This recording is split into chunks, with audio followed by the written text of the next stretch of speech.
Hello, everyone. Welcome back to another episode of Afterthought and Player Ratings, and welcome back to E20 Zone TV. I know I just done that backwards, but the match from yesterday still has me with some head loss. But before we start, if you haven't already, please smash a like on the video, hit the subscribe button if you haven't, and turn the bell notification on.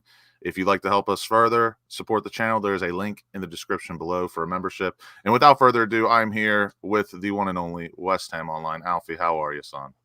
Not too bad, good sir. Not too bad. All right, we might as well just jump right into it. What'd you think of yesterday? I'll let you go first. Uh, what do I think of yesterday? I thought, in terms of the approach, we were aesthetically pleasing. This, which I think is what people have been wanting to see a bit more of. We kept the ball well, especially in the first half. We looked tidy enough in possession, but I'd say in the final third, we still created enough good chances, but Poor though. our finishing was poor, and I don't. As much as we did create enough good chances, I feel like we could have created more. I feel like there was times where we were shooting from distance for no reason. That happened on multiple occasions. So it weren't a 3-0 game. Let's be honest, it weren't a 3-0 game. Um, but is what it is. Yeah.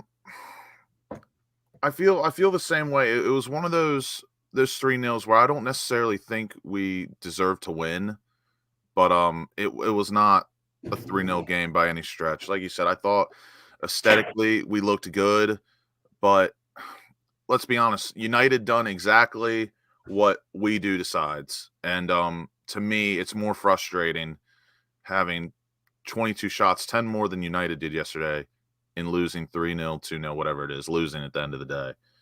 I find that just very annoying. And it almost annoys me more because I wouldn't say we did get outmanaged to a degree, but it is more annoying when someone like United or Ten Hag, they do the reverse of or they do what we do, and then they absolutely smash us. When like yesterday, that's not really our MO. That's really not what we're about. But we played more expansive football.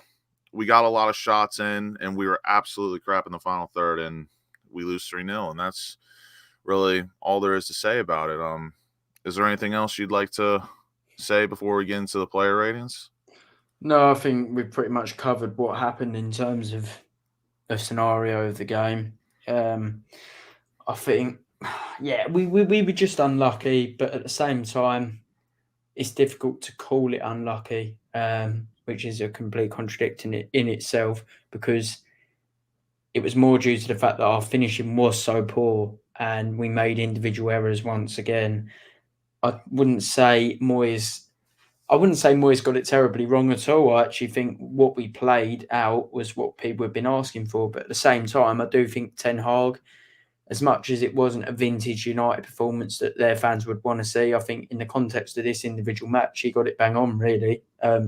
He let us come on to them and hit us on the counter. And we've done that to a lot of Big Six teams this year and it's worked. So I think it was smart from Ten Hag to sort of not allow that to happen to them. Yeah, I think you hit the nail on the head, and just because I don't know, I don't even want to get into that. Everything that happened yesterday, the match, Twitter, completely draining. Everyone knows the score really right now, but we will get into it. And thank you for everyone that has joined in. By the way, we are going to start our play ratings. Charlie saying disappointing result. Performance itself was better, but we are in desperate need of a striker. I agree. Hopefully Mickey is back soon. Expansive football away to Man United and defensive against Bournemouth at home. That is what we saw. All right, let's get into it. Let's start off. Alphonse Areola. Kurt Zuma absolutely smashed him in the face for the second time this season and sent him off at halftime. But Alf, what do you think of Alphonse in the first half? I don't think he done anything wrong, but at the same time, I don't really think he made any saves that were any difficult. I think it was two that were straight at him. It's just a standard 6 for me. Yeah. 2 saves, conceded 1.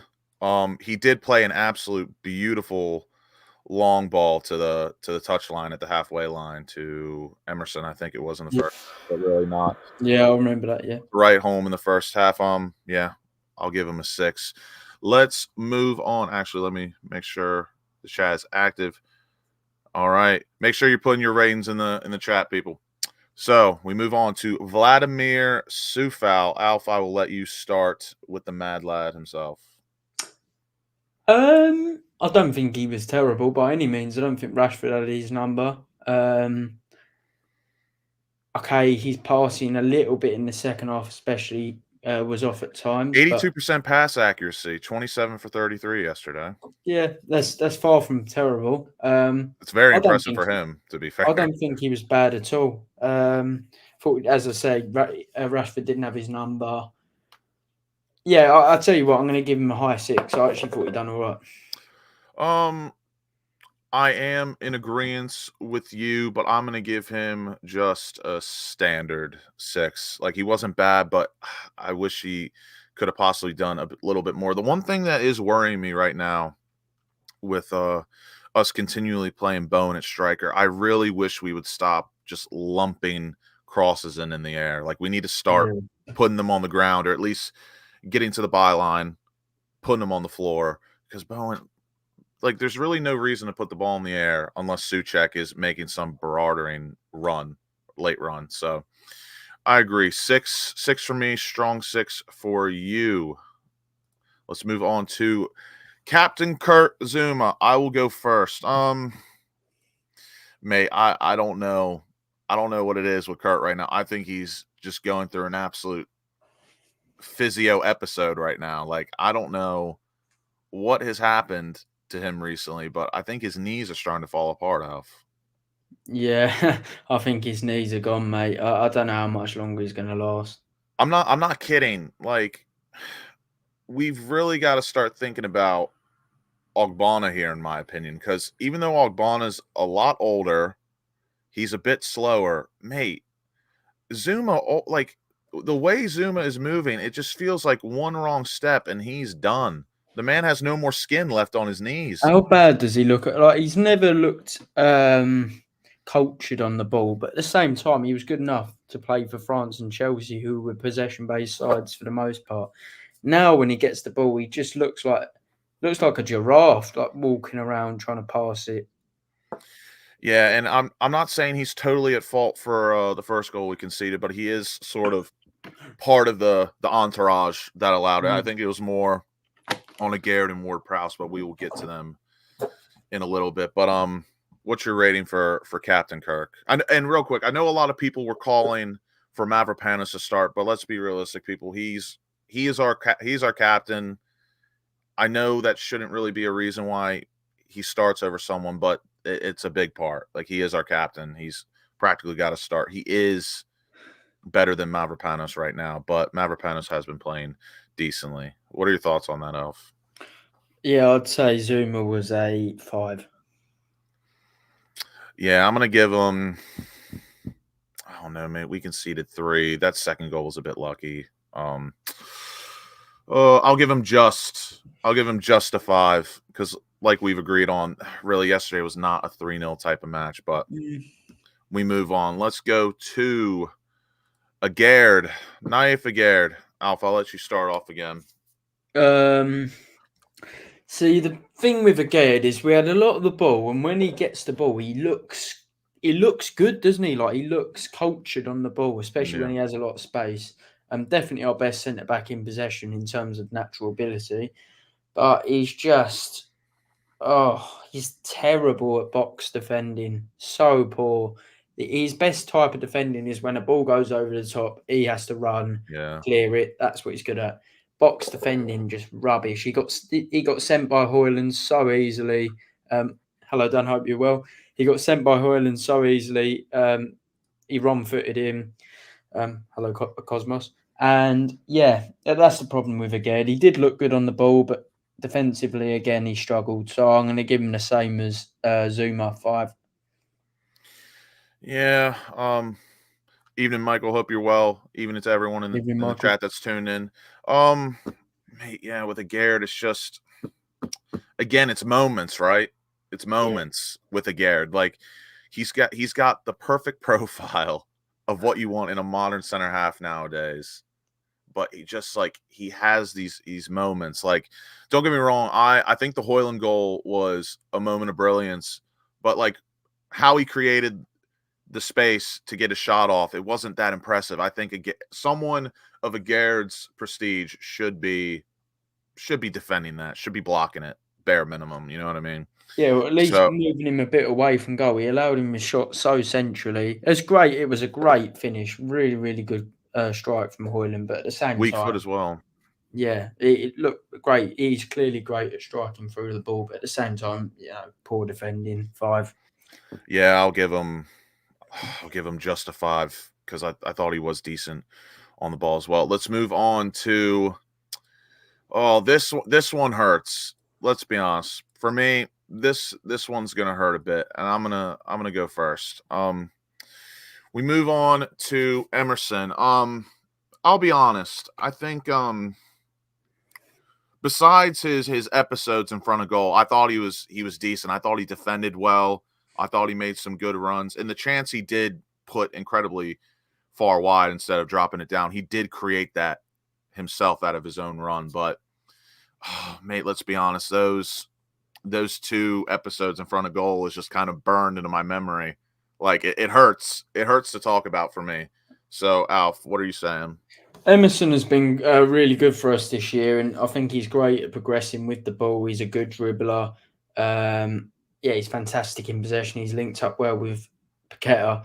But the difference between him and when Creswell was at his best is that Creswell had a great final ball. If we remember the year, the COVID year, when Creswell was, in my opinion, in his best form, the amount of assists he got from that ball, from his crosses, and his final ball was genuinely very impressive.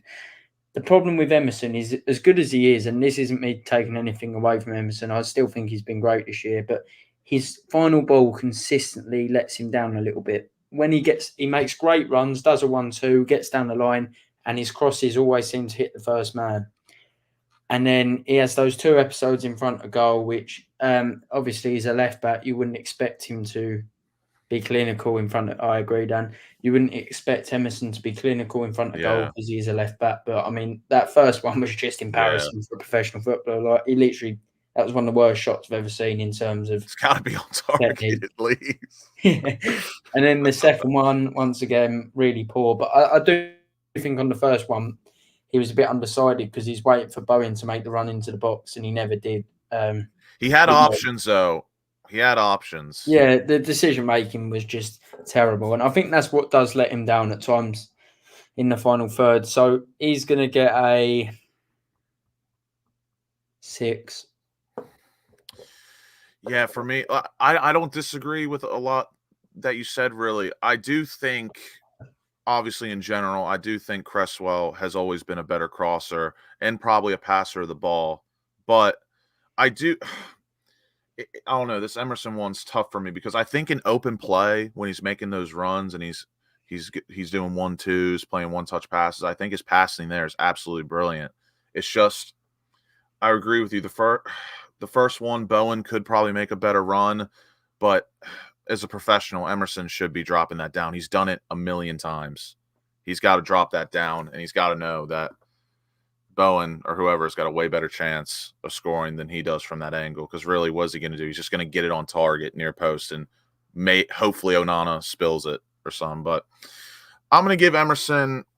I think a 6 is fair. I think a 5 would be a bit harsh because of his 2 episodes. But then again, like you said, if you're expecting our left back to score and put away chances and stuff like that, he's not Alphonso Davies or prime Lane Baines, like, you know what I mean? So just a 6 for Emerson. I thought he was positive yesterday. So let's move on to Eddie Alvarez. Alf, you go first again. I might just let you go first every time. You are the guest. So. I thought he was our best player. I thought he had a great game, really did. I saw some people giving him credit as well on social media, which was good. It was nice to see. I thought he was fantastic, to be honest. Hawkins family, good to see you. Good to see you, Dan. And James is doing okay. Thank you for asking. Alvarez was really good. At times he struggles in possession, but I don't think he did yesterday. His tackling was fantastic. He made that great pass to Bowen as well. And Oh, look, mate, that ball yeah, was absolutely unreal. he Those are the type of passes I strongly believe he can get off, and he's definitely learned that in his time at Ajax. I know he can play those types of balls. That's why, like, when he is so far up the pitch, I'm not a huge fan. You know what I mean? yeah. Oh, his shooting's horrendous as well. That's the one criticism. He went for a couple long shots. Oh my god, so poor. But Alvarez, he was fantastic yesterday, and he's never going to be as good as Declan Rice because Declan Rice is just Declan Rice. But I think we've replaced Declan Rice very, very well. As good as we can, I think. Yeah, so he's going to get a high 8 from me. Okay.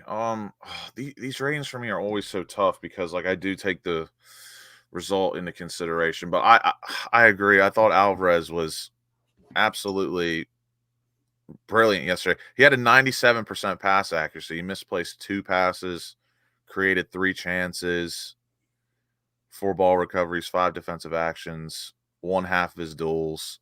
And he put in an absolute shift.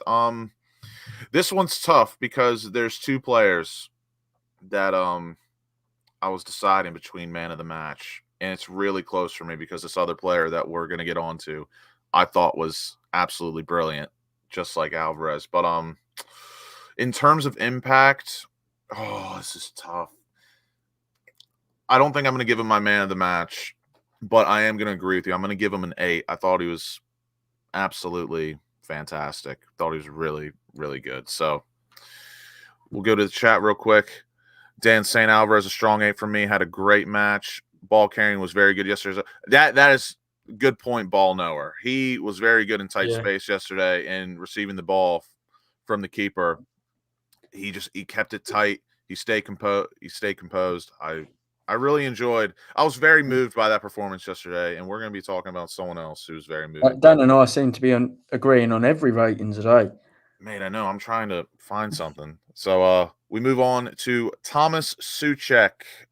Yellow card, hooked yesterday at the 72nd minute for Calvin Phillips, I believe. Alf, what are you saying about Souček? I don't think it was one of his best performances yesterday. I don't think he was good. I don't think he was awful. Definitely not good. He's never probably had one of his highest or his best passing days in West Ham career. What was the ratio? 81%, 25 for 31. Yeah, he weren't terrible, but at the same time, he don't turn very well on the ball. Okay, he had 2 efforts as well in the first half, so that shows that he was doing well in the opposition box. I don't think he was as bad as what people are making out, to be honest. In my opinion, he gets a high 6. This is where we'll disagree. I'm gonna give him a 5. I didn't think he was terrible by any means, but again, it's just Souček in matches like this, it gets a bit tricky, in my opinion, because we all know what he offers us when we're sitting back, low block, and we counterattack. We know what he offers there. But in possession, when we're trying to create things, and really the only thing he can offer us is kind of like a late run into the box from the midfield in possession. There's not a lot that Souček can do for us in possession. You know what I mean? So, yeah, I didn't think he was terrible, but he was below average for me. So I'm gonna give him a 5. Dan's saying strong 5. Boyd's saying passenger. You're not completely wrong. Souček was better than Soufal, but the checks bounced at manure. Also, Mikel Antonio's on Sky Sports in 10 minutes for anyone interested. All right, now we move on to my personal man of the match, because I thought this guy yesterday, unbelievable. Wow. And I don't know if he was unbelievable because I was shocked at what I saw, or he just really had that good of a match. I'm kind of putting both into consideration, but Alf, go ahead. I thought Alvarez was better than him, if I'm honest, but Okay. Johnson was good. Once again, his ball carrying was good. He was getting stuck in well, keeping the ball well. Played tidy, he really did. And he seems to be doing better in these advanced areas. I'm still trying to work out what his best position is. I genuinely think it could be in a more central area, but maybe in a free man. But that's Bar just his crossing, I thought he was his superb yesterday. his crossing is so bad. That is the one thing he needs to work on. Well, he's got a couple of things to work on, but his crossing is honestly, how does he overhit every cross by about 10 yards? Mate, and that absolute corker he put on Onana off that corner or the set piece. Yeah. Wow. He's earned a new contract. He needs one because he's got a homegrown spot. Sorry, he's from the academy. We won't have to pay a transfer fee, and at the minute he's performing. Will it last? You never know. But I'm going to give him a 7. Yeah. Mate, situations like this at West Ham is exactly why I love this club, right? We really needed some cover at DM. We needed a left wing. We need a backup left back. And people have cried out for a center half and right back. We got Ben Johnson, who's a fullback, who has not impressed at all, in my opinion, at fullback. But then back-to-back games, or not back-to-back, but the two best performances I've ever seen from Ben Johnson come in a midfield role and then midfield / flank, because I thought he was dipping in and out throughout the match. But, mate, what is going on at this club? It's so confusing. Like, we already have enough midfielders, right? And then we got Ben Johnson dropping these master classes in a midfield 3 and then out wide in a 4-2-3-1. I don't know, but I thought Ben Johnson was absolutely superb yesterday. Again, like I said, this could be either I'm shocked or he really did play that well, but I'm gonna give him an 8 as well with Alvarez, and he's gonna be my personal man of the match. But like we said before, his crossing was not very good. But besides that, I thought he was great. And the dynamic I liked about yesterday is Johnson has that motor where we were going forward in a 4-2-3-1, right? But he was able to get back and defend like we were in a 5-back. I really, really like that. But I wish the result would have been a little bit different. But very impressed with Ben Johnson. I hope he does sign a new deal now. I was moved yesterday, but I don't know what this situation is going to be with him because he's not a fullback to me, and I don't know how this slipped through the cracks, if you get what I'm saying. So it is what it is. But we move on to James Ward-Prowse. Oh, mate, I was really hoping. I wanted the agenda yesterday at Old Trafford, drawn up with Beckham and free kick goals. He breaks it at Old Trafford for West Ham to win. I really wanted that to come true, but it did not. Alf, what are you saying about JWP? His passing was tidy. He kept the ball well. Once again, he hit the wall from a free kick. I don't know. Not I really his still don't range, to think be fair, as well. I still don't think he's had one in the perfect distance for him. But at the same Yeah. time, he hit the ball. First goal was his fault. Very weak in the duel. Definitely his fault for that one. But yeah, it was. I'm going to give him a 6. Yeah, this one's tough. He was tidy. The first goal, it was a collection of fault there. Like, he was very weak in the tackle, but to be fair, Casemiro was already a bit in front of him and did shield him off. So you would have liked to see maybe a little bit more fight or maybe possibly foul him in that situation, but not great from James Ward-Prowse at all. But I thought his corners were okay. His one set piece did go straight into the wall, but that's not really his range, to be honest with you. And yeah, I'm gonna give him a high 5. I'll give him a high five for his efforts. I think that is fair. Okay, let's move on to Cuckoo Mohamed Kudus. Alf, what are you saying about Mo yesterday? He was better in the first half off the left, although I still prefer to see him on the right. He was once again looked energetic, looked like a quality player, which he is.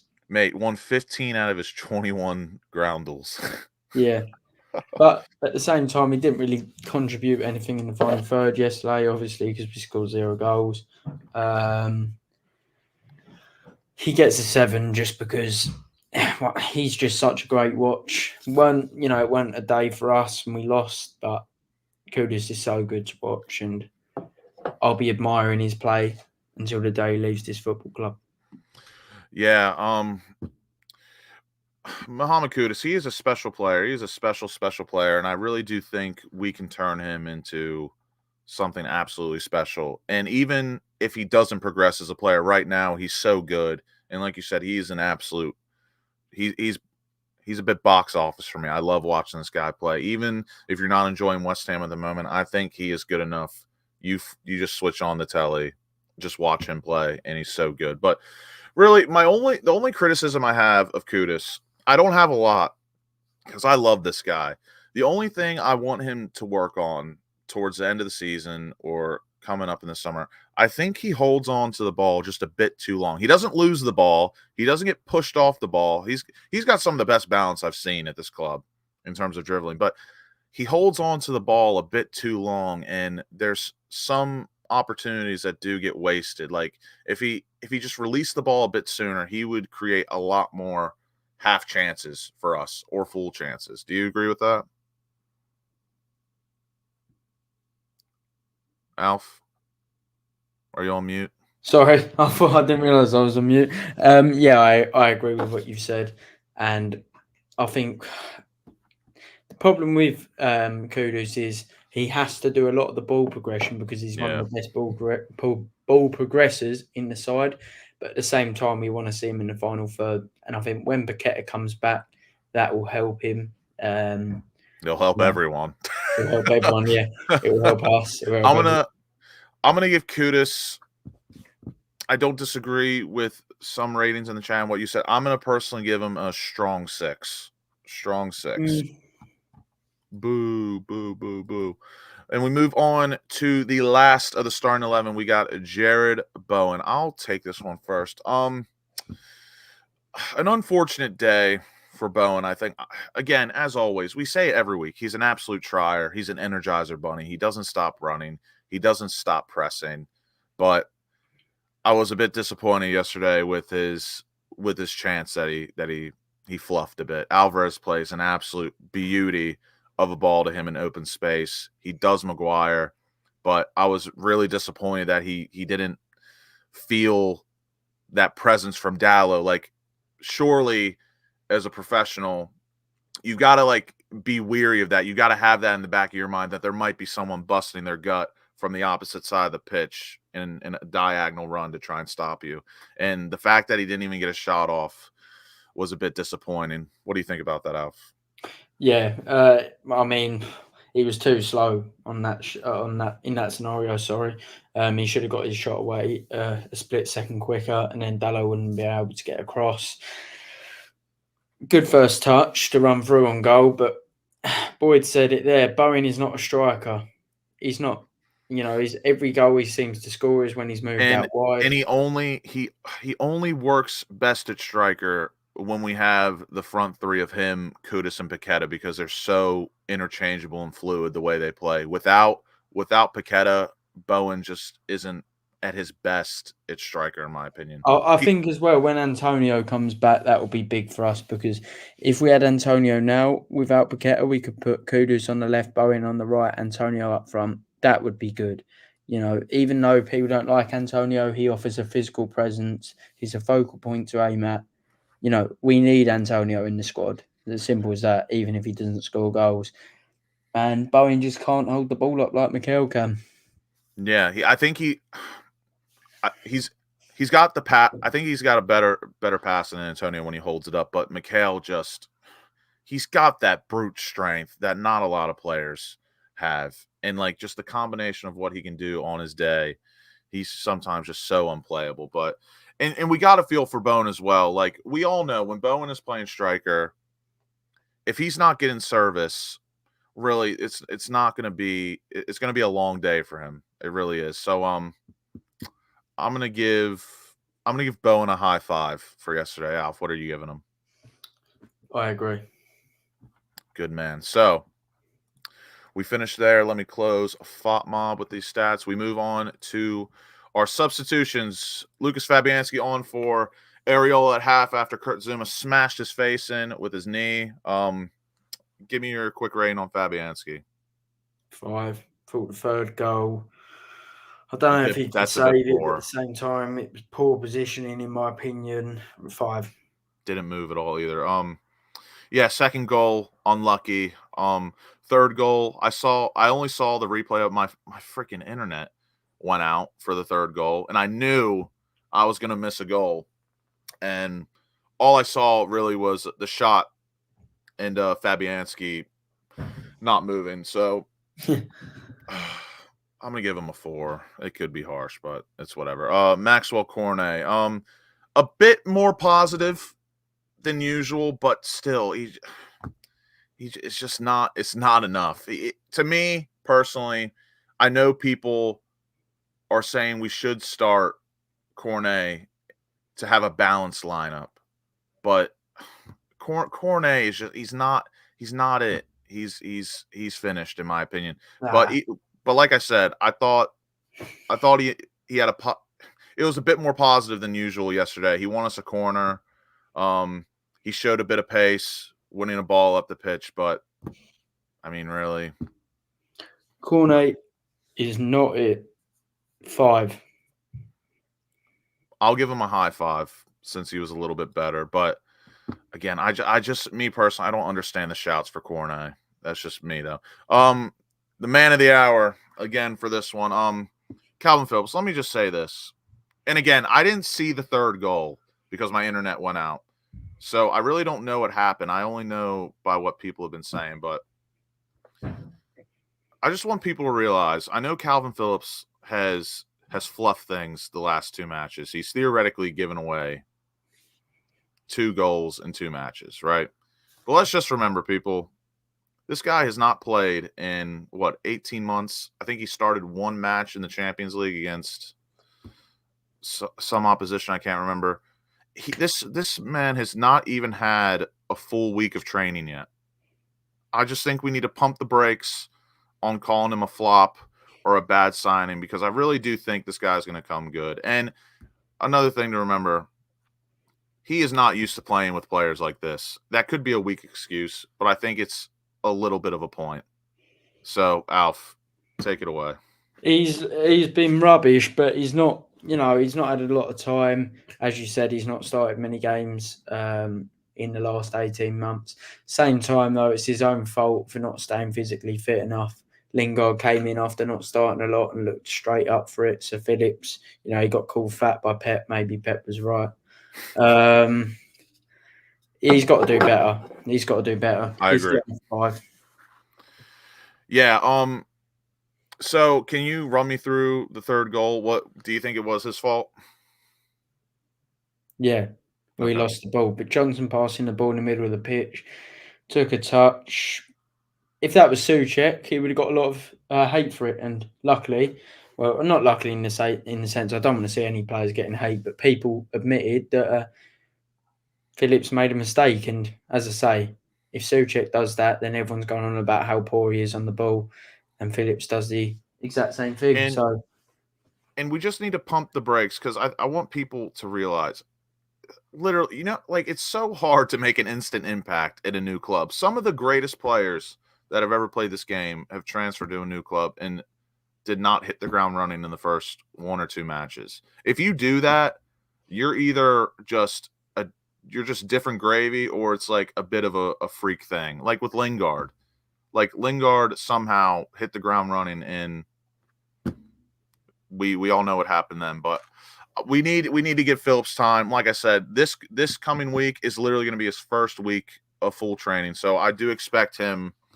He will play against Arsenal, and I do believe he will play and be a lot better. And to be fair, it is kind of hard to outdo yourself the way he has the last 2 matches. So it is what it is. Phillips, I am behind you. Let's move on to the ref. Alf, what did you make of that yesterday? I thought he was fine. Didn't really think he had any impact on the game. I think we'd have lost 3-0 if he was reffing or wasn't reffing. So, got no criticism for him. I didn't think he made any big decisions that were incorrect. Standard 6. What do you think about the chokehold on Alvarez from Casemiro in the box? Not a penalty. And I saw the other one, people were saying it was a penalty because Hoyland poked Zuma in the eye. That weren't a penalty either. Yeah, for me, I wasn't too mad about the no VAR. Well, I still think it should go to VAR. If you have VAR, use it. You know what I mean? But I wasn't too fussed about because I do think the corner that came off, Johnson was offside and it wasn't called. So it is what it is. I'm gonna give the ref. That was way offside as well. I don't know how they didn't see that. Yeah, so I'm gonna give the ref. Y'all know me. The ref never gets any credit, but I'm gonna give him. I'll give him a 3. And we move on to the last rain of the day, David Moyes. Alf, what are you saying? Moyes did. I think Ten Hag got the better of him, but not for the reasons that people may Agreed. think. I think Moyes played a more expansive style, and I don't think we really needed to. But at the same time, people wanted to watch a bit more aesthetically pleasing football, whatever you want to call it, and that's what they got, in my opinion, anyway. I'll give him a standard 6. Yeah, and again, we're not really here to cause any tension or batter anyone with anything, but like Alf said, I think Moyes played a style of football yesterday that a lot of people have been crying for, been begging, been pleading, season tickets on the line apparently as well. Yeah. Begging for this style of play, and he came out. We played some, like you said, aesthetically pleasing football, and we got pumped 3-0. Like we both said, everyone is in agreement. It didn't feel like 3-0, but at the end of the day, that's the result. We lost. I don't like losing. I do think if we played how we normally play, it's not 3-0. And I'm not saying we win, lose, or draw, but I think we have a way better chance. But and we had 22 shots yesterday. 22 shots, 10 more than United at Old Trafford. I think I saw a stat that no one has done that. I think Liverpool was the last team to do that, and that was like 2015 or something like that. I can't remember the stat exactly, but and it was a lot of quality shots as well. So for me, really, that falls on the players more than anything for me. We had four shots outside the D yesterday. Everything else was either in the D or inside the box. So to me, that comes down to the players. The lineup, I had no qualms with. I was shocked to hear that Ben Johnson was going to be playing on the wing, but Moyes proved us wrong. Ben Johnson was arguably man of the match yesterday, and he looked good. And that was about the strongest lineup we could have played. I'm going to give Moyes. I'll give him a strong 6. And it's a shame we didn't get anything out of the match. It's a shame that the scoreline was 3-0, but it is what it is. We move on. We have to move on. We got Arsenal on Sunday, a chance to do the treble over them, and that would be absolute scenes if we beat Arsenal 3 times in one season. So, Alf, any thoughts on that? Anything you want to say before we wrap things up? I want to say to back the lads, back David Moyes, and we could do it against Arsenal if we bring the low block back for this game. We are away, correct? No. Oh, we're at home? Yeah, we beat them away, Lucas, 2-0. Shows my ball knowledge. But yeah, back the manager, back the players, back yourselves. We got to create an insane atmosphere on Sunday because I couldn't tell you the last time we have beat Arsenal 3 times in one season. Has that ever happened? Probably not. I can't. I'd assume it hasn't happened. I don't know, but I'm gonna choose to stay positive. And it is what it is. If you don't like the positivity, that's on you, not on me. So without further ado, we're gonna wrap things up. Thank you everyone for tuning in to the Afterthought and Player Ratings with me and Alfie. We appreciate all the participation in the chat and everyone turning up. Without you guys, it would just be two of us talking to ourselves, which isn't the worst thing in the world, but it is a lot more fun with you guys in the chat giving all your different opinions. And before I go, please make sure you smash a like on the video, subscribe to the channel if you hadn't, hit the bell notification so you were the first one in the chat, first one in the comments to watch the video. And if you'd like to support us further, there is a membership link in the description below. And that is it from us. Hope you all stay safe. Have a great work week. Yeah. And have a beer too if you want. That'd be nice. That's from me. Personal requests. So we are out of here. Goodbye, everyone. Stay safe. Abash.